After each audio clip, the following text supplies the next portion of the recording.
दोस्तों, आज के समाज में और बढ़ती हुई इकोनॉमी के तहत हर एक मनुष्य के लिए इन्वेस्टमेंट बहुत जरूरी है।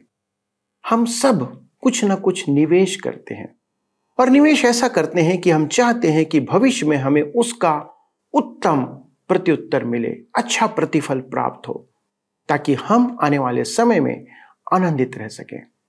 दोस्तों, आपके जीवन में एक इन्वेस्टमेंट बहुत जरूरी है और वो इन्वेस्टमेंट है, एक ऐसा निवेश है जो कि आप अनंत जीवन के लिए कर सकते हैं। क्या आप जानते हैं कि आप अनंत जीवन में या वो जीवन जो कि इस मृत्यु के बाद आने वाला है, उस जीवन में कैसे निवेश कर सकते हैं? क्योंकि वो निवेश जो है उसका जो परिणाम है आपको 100% बहुत ही अच्छा मिलने वाला है। इस बात को जानने के लिए कि ये कौन सा निवेश है, कौन सा इन्वेस्टमेंट है और आप कैसे इस इन्वेस्टमेंट को कर सकते हैं, हमारे साथ इस अध्ययन में शामिल हो जाएं और जानिए कि ये क्या निवेश है जो आपको बहुत आशीष प्रदान करेगा।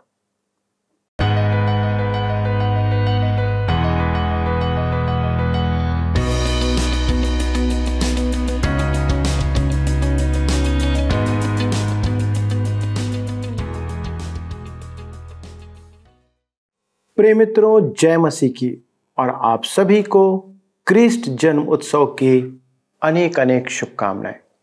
दोस्तों, आज सारा संसार क्रिसमस मना रहा है क्योंकि आज हम विश्वास करते हैं कि हमारे लिए मसीह यीशु ने देह धारण कर मानव रूप धारण किया और इस संसार में आया। दोस्तों, यह उस भविष्यवाणी के कारण हुआ जो यशायाह के द्वारा परमेश्वर ने उसके 7वें अध्याय के 14वें पद में कहा है कि इस कारण प्रभु आप ही तुमको एक चिन्ह देगा। सुनो, एक कुमारी गर्भवती होगी और पुत्र जनेगी और उसका नाम इमानुएल रखेगी। और यशायाह के ही 9वें अध्याय के 6वें पद में परमेश्वर कहता है, क्योंकि हमारे लिए एक बालक उत्पन्न हुआ है, हमें एक पुत्र दिया गया है। दोस्तों, कुमारी मरियम का पुत्र जो कि एक बालक के रूप में संसार में आया था, परमेश्वर ने हमें अपना पुत्र दिया है। दोस्तों, यह भविष्यवाणी पूरे संसार के लिए परमेश्वर ने की थी और करीब 2000 वर्ष पूर्व यह पूरी हुई। दोस्तों, स्मरण रखें कि हमारे लिए बालक उत्पन्न हुआ है, पर किसी ने उस बालक के रूप में हमें अपना पुत्र दिया है, अर्थात प्रभु यीशु मसीह को। यह पुत्र प्रभु यीशु मसीह है जो परमेश्वर का एकलौता पुत्र है। आपके पापों को क्षमा करने के लिए एक पवित्र का बलिदान किया जाना था और उस कारण स्वयं परमेश्वर ने मानव रूप को धारण किया। दोस्तों, यह आपके लिए और संसार के लिए भी आनंद की बात है। पर आज क्या आप इस आनंद को सिर्फ अपने तक सीमित रखेंगे? आज सभी मनुष्यों को इस सुसमाचार को सुनाने की आवश्यकता है कि सारी मानव जाति के पापों का बलिदान देने के लिए एक मुक्तिदाता जन्मा है और यही मसीह प्रभु है। दोस्तों, अब संसार को मुक्ति के लिए कोई बलिदान चढ़ाने की आवश्यकता नहीं है, कोई कर्म कांड करने की आवश्यकता नहीं है। परमेश्वर ने स्वयं उपाय कर दिया है, क्योंकि इमानुएल का अर्थ है परमेश्वर हमारे साथ। यीशु के रूप में परमेश्वर हमारे साथ है, परमेश्वर आपके साथ है। यदि प्रभु यीशु आपके साथ है तो परमेश्वर आपके साथ है। और वचन कहता है, यदि परमेश्वर हमारे साथ है तो हमारा विरोधी कौन हो सकता है? इस कारण दोस्तों, आज आप अपने दोस्तों को, मित्रों को, उन लोगों को यह शुभ संदेश दें और कम से कम एक व्यक्ति को बताएं कि मसीह यीशु का जन्म उसके लिए भी हुआ है। यही आपके लिए क्रिस्ट जन्म उत्सव है, यदि आप दूसरों के साथ इस आनंद को बांटते हैं। दोस्तों, हम अपने अध्ययन में देख रहे थे कि पौलुस सभी परिस्थितियों में जीवन जीना जानता था। परमेश्वर ने हमें एक विशेष परिस्थिति में रखा है और वह चाहता है कि हम उनमें ही रहकर परमेश्वर की सेवा करें या अपना जीवन विश्वास योग्यता से जिएं। तो चलिए दोस्तों, हम आज के इस अद्भुत दिन में परमेश्वर की महिमा करते हुए पौलुस के जीवन से कुछ व्यवहारिक बातों के द्वारा अपने लिए शिक्षा प्राप्त करते हैं और अपने फिलिपियों के अध्ययन में आगे बढ़ते हैं। प्रिय मित्रों, जैसा कि आप सब जानते हैं कि हम इन दिनों फिलिपियों की पत्री से अध्ययन कर रहे हैं। आज हम इस पत्री के अंतिम भाग को देखेंगे। तो आइए हम पढ़ते हैं फिलिपियों की पत्री 4 अध्याय उसके 12 पद। यहाँ पर लिखा हुआ है, मैं दीन होना भी जानता हूँ और बढ़ना भी जानता हूँ। हर एक बात और सब दशाओं में तृप्त होना, भूखा रहना और बढ़ना घटना सीखा है। पौलुस कहता है, मैं तुम्हारी सहानुभूति का आभारी हूं, परंतु मैं दरिद्रता में रहना जानता हूं और बहुतायत में भी रहना जानता हूं। ऐसा समय भी था जब पौलुस के पास कुछ भी नहीं था, परंतु उसे पूर्ण संतोष था। परमेश्वर ने उसे बहुतायत से दिया भी था। उस समय उसने बहुतायत का जीवन भी जिया था। मेरे प्रियो, मेरी सेवकाई के समय मैंने अपनी पत्नी से कहा, हमारी आमदनी कम होगी और हमारा जीवन स्तर भी गिरेगा। मैं जानता था कि यह हमारे लिए कठिन होगा। पौलुस जानता था कि बढ़ती और घटती में कैसे जिएं, परंतु हम इसमें निपुण नहीं हैं। मेरे विचार में प्रभु जानता था, अतः कुछ उदार मित्रों की सहायता से हमारा जीवन स्तर नहीं गिरा। हम जीवन स्तर गिराने के लिए तैयार थे, परंतु प्रभु को यह नहीं भाया और हम उसके इस उपकार के लिए उसकी स्तुति करते हैं, उसे हृदय से धन्यवाद देते हैं। मेल ट्रॉटर एक शराबी थे और प्रभु को ग्रहण करने के बाद उन्होंने मदिरा पान करने वालों के लिए सेवा संस्थान आरंभ किया।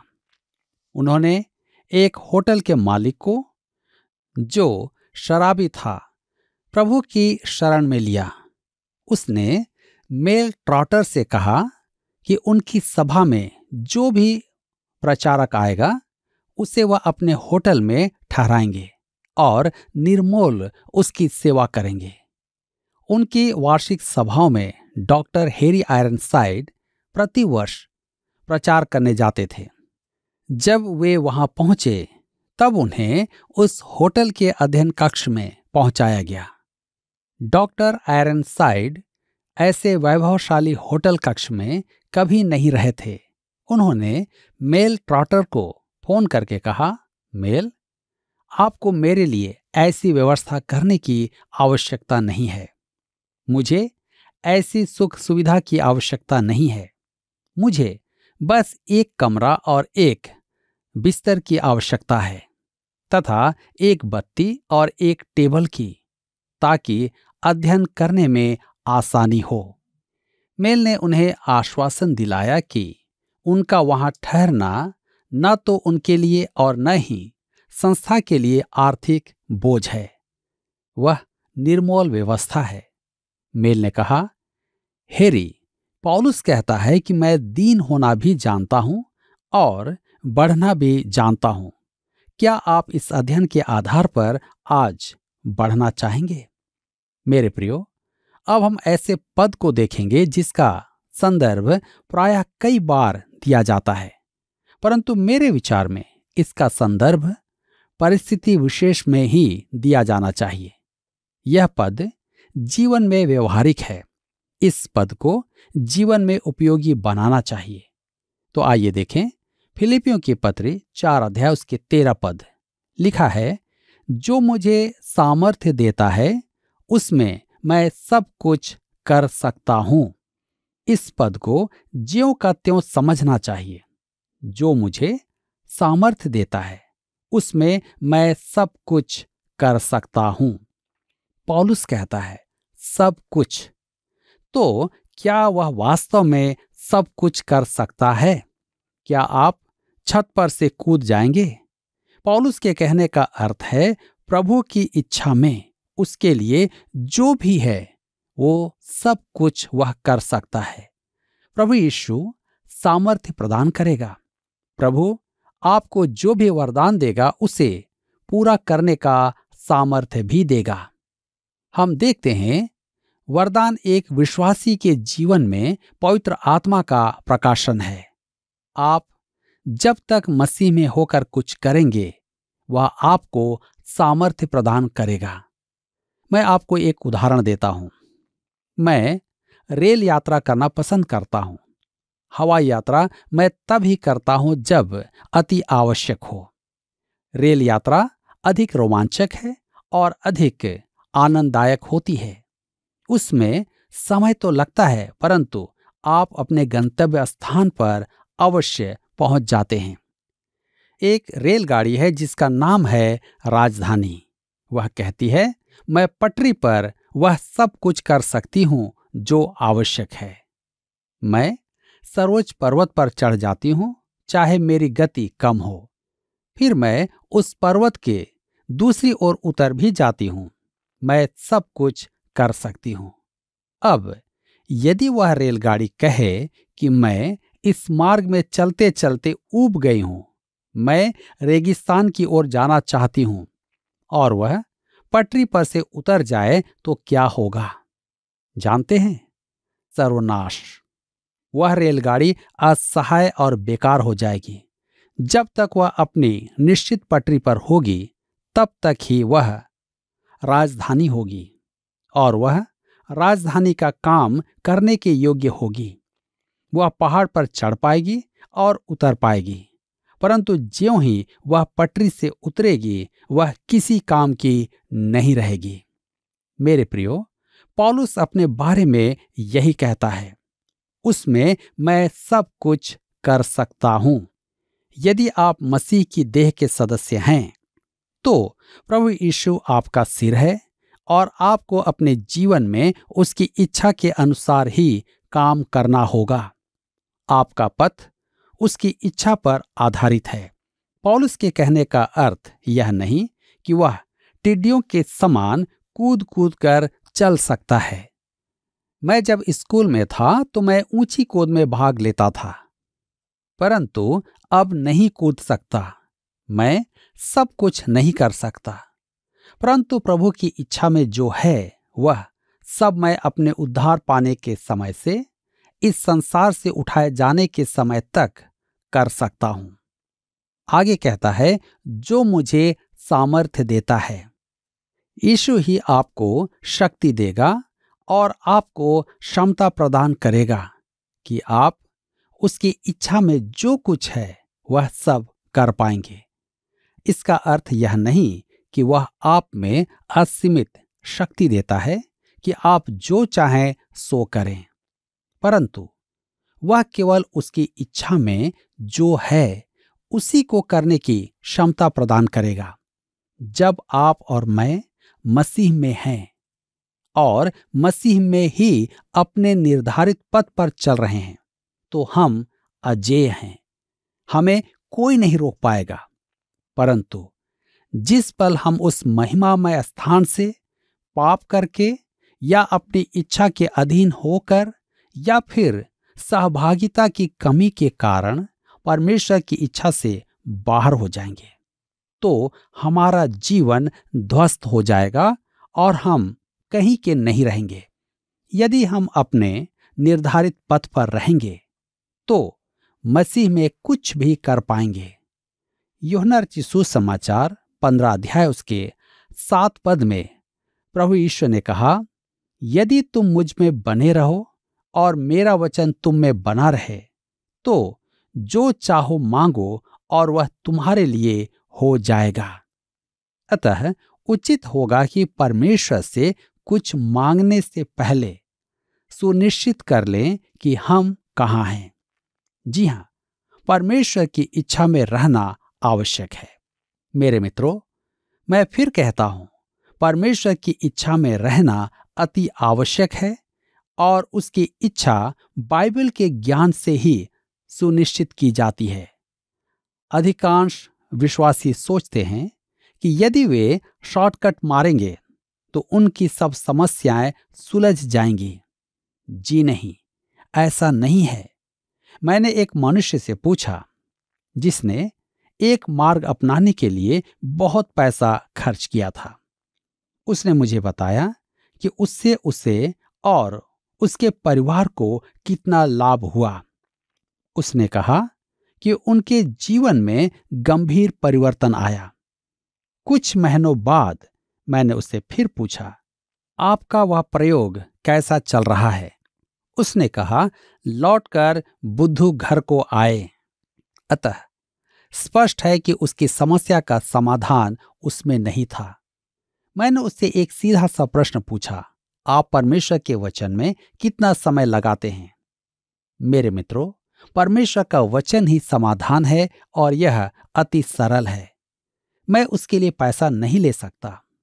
हम इन छोटे छोटे मार्गों को त्याग कर परमेश्वर के वचन के अध्ययन में क्यों नहीं लग जाते? यूहन्ना रचित सुसमाचार चाहे जितना भी अद्भुत क्यों ना हो, वहीं रुके ना रहें। बाइबल में 65 पुस्तकें और भी हैं। यदि आपको संपूर्ण वचन का ज्ञान है तो आपके पास परमेश्वर की पूर्ण इच्छा का ज्ञान है और आपके जीवन में कुछ करने का आधार आपके पास है। इसमें आनंद है, संतोष है और परमेश्वर की इच्छा में होने की सच्ची प्रसन्नता है और उसकी इच्छा पूरी करने का आनंद भी है। पौलुस कहता है कि वह प्रभु यीशु में सब कुछ कर सकता है। वह उसकी इच्छा अनुसार हर एक काम कर सकता है। फिलिपियों की पत्री 4 अध्याय के 14 पद में कहता है, तो भी तुमने भला किया कि मेरे क्लेश में मेरे सहभागी हुए। पौलुस चाहता था कि वे जाने कि वह उनकी भेंट से अति प्रसन्न था। तुमने भला किया कि मेरे क्लेश में मेरे सहभागी हुए, यह उसका व्यक्तिगत धन्यवाद था। फिलिपियों की पत्री 4 के 15 में आगे लिखा है, और हे फिलिपियों, तुम आप भी जानते हो कि सुसमाचार प्रचार के आरंभ में जब मैं मकीदुनिया से विदा हुआ तब तुम्हें छोड़ और किसी मंडली ने लेने देने के विषय में मेरी सहायता नहीं की। वह कलीसिया एक रत्न थी।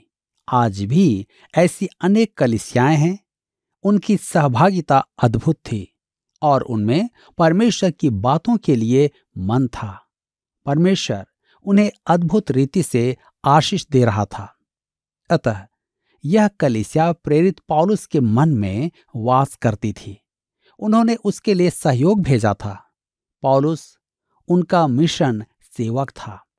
अन्यथा आप पौलुस को पाकर अति प्रसन्न नहीं होंगे और उसे सहयोग देने में सहभागी नहीं होंगे।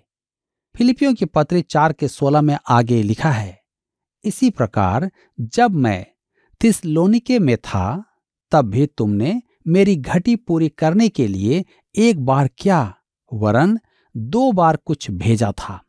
प्रेरितों के काम के वृतांत में हमने देखा था कि सरकारी अधिकारियों के निवेदन पर पौलुस को फिलिपी नगर छोड़ना पड़ा था। यहां से चलकर थिस्सलुनीके नगर पहुंचा, जहां उसके सुसमाचार प्रचार के कारण लोगों ने बड़ा उपद्रव खड़ा कर दिया था। फिलिपियों की कलीसिया को छोड़ अन्य कोई पौलुस की सहायता नहीं कर रहा था। पौलुस कहता है, जब मैं थिस्सलुनीके में था तब भी तुमने मेरी घटी पूरी करने के लिए एक बार क्या वरन 2 बार कुछ भेजा था। फिलिपियों की पत्री 4 के 17 में लिखा है, यह नहीं कि मैं दान चाहता हूं, परंतु मैं ऐसा फल चाहता हूं जो तुम्हारे लाभ के लिए बढ़ता जाए। फिलिपी की कलीसिया आज भी अपने दान का फल पा रही है। पौलुस ने यह पत्र उन्हें धन्यवाद देने के लिए लिखा था। हम आज इस पत्र को पढ़कर इस अध्ययन से लाभ उठा रहे हैं। यह उनके दान का लाभ है। वे परमेश्वर के वचन के प्रचार में सहभागी थे। उन्होंने पौलुस में अपना निवेश किया था। तब हम आगे देखते हैं, फिलिपियों की पत्री 4 के 18 में लिखा है, मेरे पास सब कुछ है वरन बहुतायत से भी है। जो वस्तुएं तुमने इपफ्रोदीतुस के हाथ से भेजी थी उन्हें पाकर मैं तृप्त हो गया हूं। वह तो सुखदायक सुगंध ग्रहण करने के योग्य बलिदान है जो परमेश्वर को भाता है।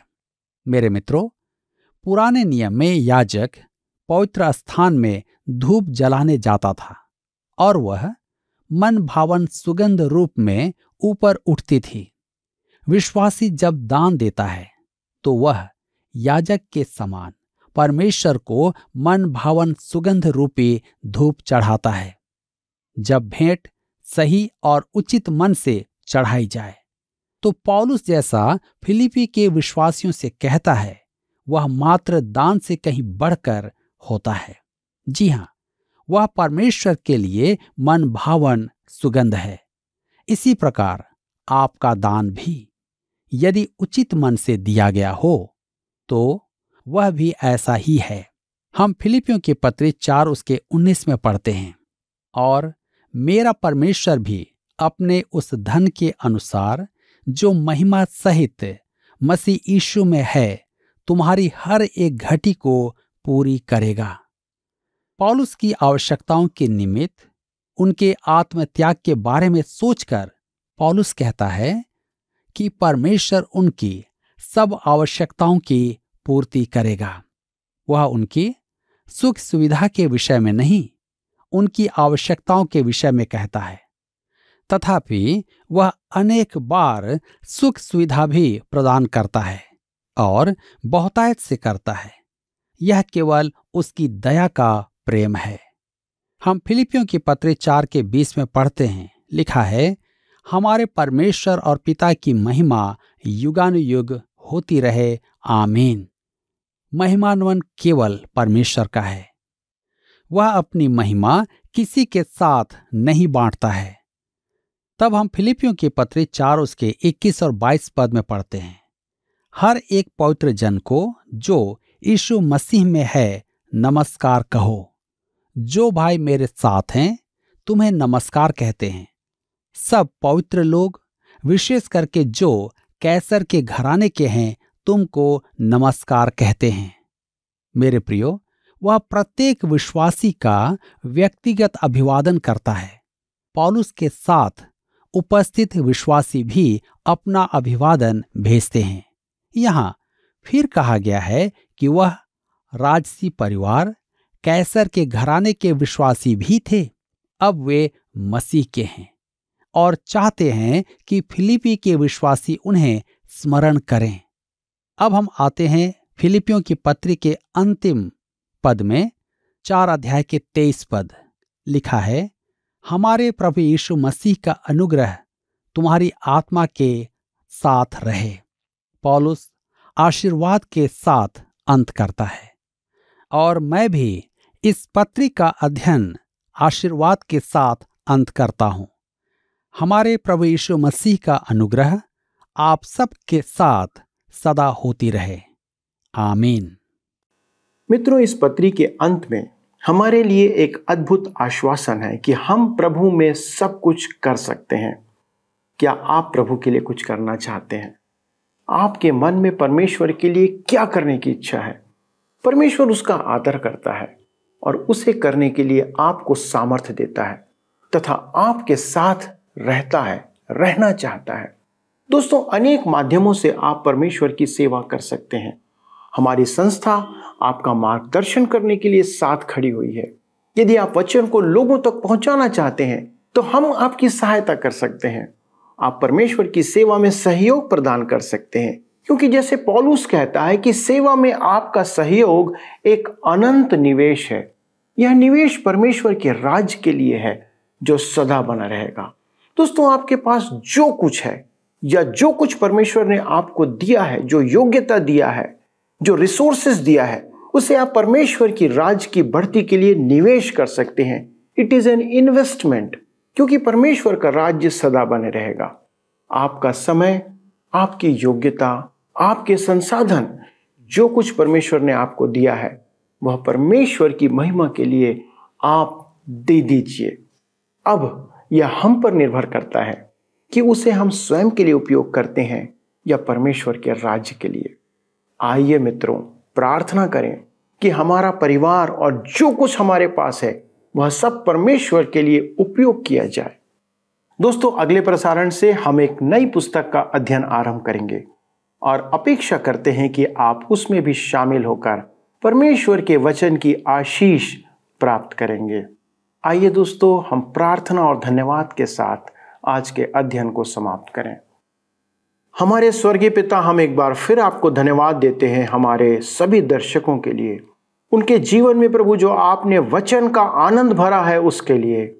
और पिता, हम आज के इस विशेष दिन में उन सबों के लिए एक अद्भुत आशीष को मांगते हैं। प्रभु, आपने हमें जैसे उपहार दिया, प्रभु यीशु मसीह के रूप में आपने हमें अपने एक लौते पुत्र को दिया कि हम उसके द्वारा से उद्धार पाएं, जो हमारे लिए बलिदान किया गया। पिता, हम प्रार्थना करते हैं कि हम भी इस संसार में अपने जीवन से लोगों को ऐसे उपहार दें, ऐसे संदेश दें, जिसके द्वारा लोग प्रभु आशीषित होने पाएं।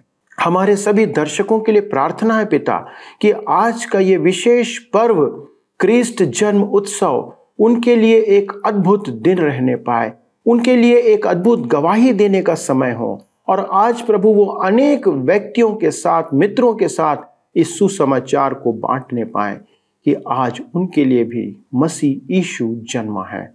प्रभु, हम धन्यवाद देते हैं आपके इस अद्भुत और विशेष दान के लिए जो प्रभु यीशु मसीह के रूप में हमें प्राप्त हुआ। धन्यवाद के साथ इस विनती प्रार्थना को प्रभु यीशु क्रिस्ट के नाम से मांगते हैं, आमीन।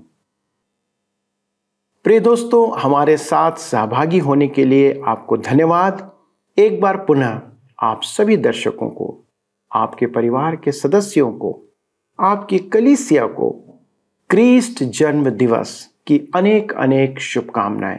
और हमारी यह प्रार्थना है कि यह पर्व आप सभी के लिए परमेश्वर की महिमा करने और आनंद का समय होने पाए। आप सबों को हैप्पी क्रिसमस, मैरी क्रिसमस। प्रभु परमेश्वर आपको आशीष दे। आइए अब हम प्रश्न देखें।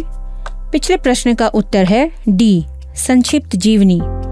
फिलिपियों 4 अध्याय के 8वें पद को मसीह की संक्षिप्त जीवनी कहा गया है। आज के अध्ययन पर आधारित प्रश्न है, खाली स्थान एक विश्वासी के जीवन में पवित्र आत्मा का प्रकाशन है। ए, वरदान, बी, दर्शन, सी, चमत्कार, डी, चंगाई। मित्रों, इस प्रश्न का उत्तर हमें कल सुबह 6 बजे से पहले विकल्प ए, बी, सी या डी के साथ अपना नाम, पता, स्थान के साथ 9651433397 पर SMS या व्हाट्सएप करें। सभी विजेताओं को विशेष पुरस्कार प्रदान किए जाएंगे। धन्यवाद। क्या आपको यह कार्यक्रम पसंद आया? अभी हमें एक मिस कॉल करें और आप अगले विजेता हो सकते हैं।